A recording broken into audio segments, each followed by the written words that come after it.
शांति की बात करने वाला चीन सरहद पर बो रहा धोखे के बीच।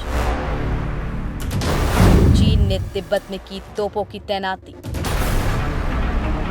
दोस्तों, दुनिया के सामने बातचीत और सीमा पर शांति की बात करने वाले चीन की मंशा उसके कुकर्मों से साफ हो जाती है। शांति की बात करने वाला चीन सरहद पर सेना का जमावड़ा बढ़ा रहा है। चीन एक ओर जहां भारत को पूर्वी लद्दाख में सीमा पर उलझाए हुए है, दूसरी ओर पाकिस्तान को अत्याधुनिक डिफेंस प्रोडक्ट्स बेचकर पाकिस्तान की सैन्य क्षमता बढ़ाने में मदद कर रहा है। चीन की हरकतों को देखकर लग रहा है कि वो भारत को बातचीत की टेबल पर उलझाकर कुछ बड़ा करने की तैयारी कर रहा है। चीन ने तिब्बत मिलिट्री डिस्ट्रिक्ट में 77 कॉम्बैक्ट कमांड के 150 लाइट कंबाइंड आर्म्स ब्रिगेड को तैनात कर दिया है। कंबाइंड आर्म्स ब्रिगेड को अमेरिकन ब्रिगेड कॉम्बैक्ट टीम की तर्ज पर तैयार किया गया है, जो सभी तरह के हथियारों को चलाने में एक्सपर्ट होती है। चीन ने तिब्बत क्षेत्र में सेना की तैनाती बढ़ा दी है और कंबाइंड आर्म्स ब्रिगेड को भारत से लगी हुई लाइन ऑफ एक्चुअल कंट्रोल के पास तैनात किया गया है।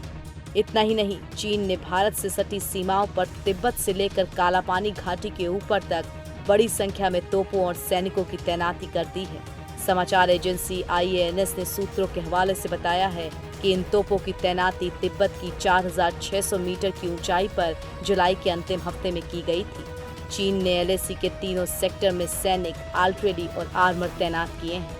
ये इलाके हैं पश्चिमी लद्दाख, उत्तराखंड और हिमाचल से लगने वाली सीमा और पूर्व में सिक्किम और अरुणाचल से लगने वाली सीमा। चीन उत्तराखंड में लिपुलेख के पास एरिया में भी सैनिकों का जमावड़ा कर रहा है। यहाँ नेपाल, भारत और चीन की सीमाएं मिलती हैं। ये काला पानी घाटी का हिस्सा है। चीन ने सीमा के पास बनाए परमानेंट स्ट्रक्चर।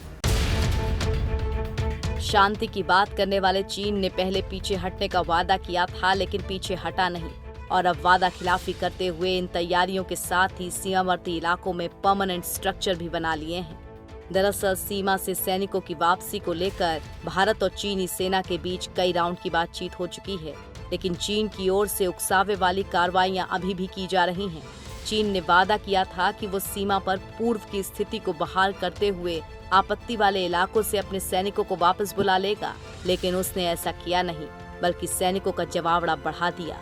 दरअसल चीन अभी भी भारत पर दबाव बनाने की कोशिश कर रहा है, लेकिन भारत ने अपना रुख साफ शब्दों में बता दिया है। चीन मांग कर रहा है कि भारत को दौलत बेग ओल्डी और पूर्वी लद्दाख सेक्टर में पीछे हटना चाहिए, लेकिन भारत ने स्पष्ट किया है कि भारत की ओर से किया गया निर्माण कार्य चीन के कदमों को देखते हुए किया गया है और ये भारतीय क्षेत्र में आता है। ऐसे में भारत के पीछे हटने का कोई सवाल ही नहीं है। दौलत बेग ओल्डी सेक्टर के सामने चीन ने भारी संख्या में सैनिक तैनात कर रखे हैं। ये सैनिक भारी और घातक हथियारों के साथ बख्तरबंद वाहनों से लैस हैं। इसके जवाब में चीन की ओर से की गई किसी भी कार्रवाई से निपटने के लिए भारत ने भी अपनी तैयारियां मजबूत कर ली हैं। भारत की तीनों सेनाएं लद्दाख में स्थिति पर नजर बनाए रखी हैं। भारत भी बढ़ा रहा हथियारों का जमावड़ा। पिछले 1 महीने के दौरान पेंगोंग लेक इलाके की स्थिति में कोई खास बदलाव नहीं आया है। चीन की सेना पहले फिंगर 4 से पीछे हटी, लेकिन फिंगर 5 पर जाकर बैठ गई। इस बीच फिंगर 5 के बेस से चीनी सेनाएं थोड़ी हटी, लेकिन बेस से हटकर ऊंचाई पर जाकर डट गई। रक्षा सूत्रों की माने तो फिंगर 4 में जिस ऊंचाई पर अभी चीनी सेना है, वहां से 20 मिनट के अंदर वो लेक के किनारे तक पहुंच सकती है। इसीलिए ये नहीं कहा जा सकता कि वो फिंगर 5 से पीछे हटे हैं। दूसरी तरफ भारतीय सेना फिंगर 4 के पास की जगहों पर तैनात है। चीन दबाव डाल रहा है कि भारतीय सेना फिंगर 2 से पीछे हटे, जिसके लिए भारत तैयार नहीं है। चीन की तैयारियों को देखते हुए भारत ने भी अपने विनाशकारी हथियार तैनात कर दिए हैं। T-90 टैंक और तोपें तो पहले से ही सीमा पर तैनात हैं, लेकिन अब यहां पर सैनिकों का जमावड़ा बढ़ाने की तैयारी चल रही है। चीन ने एक्टिव की सीक्रेट साइबर यूनिट। दोस्तों, चीन अपनी हरकतों से बाज नहीं आ रहा। बातचीत की आड़ में वो सरहद पर अपनी सेना का जमावड़ा तो बढ़ा ही रहा है, लेकिन साथ ही अब भारत पर डिजिटल हमले की भी प्लानिंग कर रहा है। इसके लिए चीन ने अपनी सीक्रेट साइबर यूनिट को एक्टिव कर दिया है। चीन की ये सीक्रेट साइबर यूनिट पूरी दुनिया में हमले के लिए बदनाम है। ये वो सीक्रेट यूनिट है जो सामने से या हथियारों से नहीं लड़ती, बल्कि गुपचुप तरीके से कहीं से भी बैठकर कहीं भी निशाना लगा देती है। इसके लिए वो किसी तोप या बंदूक का इस्तेमाल नहीं करती, बल्कि ये लड़ाई होती है डिजिटल तरीके से। दरअसल चीन अब भारत को डिजिटल वॉर के जरिए नुकसान पहुंचाने की कोशिश कर रहा है। खबरों के मुताबिक चीनी सेना की सीक्रेट यूनिट 61398 एक्टिव हो चुकी है। ये यूनिट चोरी छुपे साइबर अटैक के लिए पूरी दुनिया में बदनाम है। सुरक्षा एजेंसियों की माने तो भारत के खिलाफ ये यूनिट काफी सक्रिय देखी जा रही है, जिसको लेकर देश की सुरक्षा एजेंसियां अलर्ट हैं।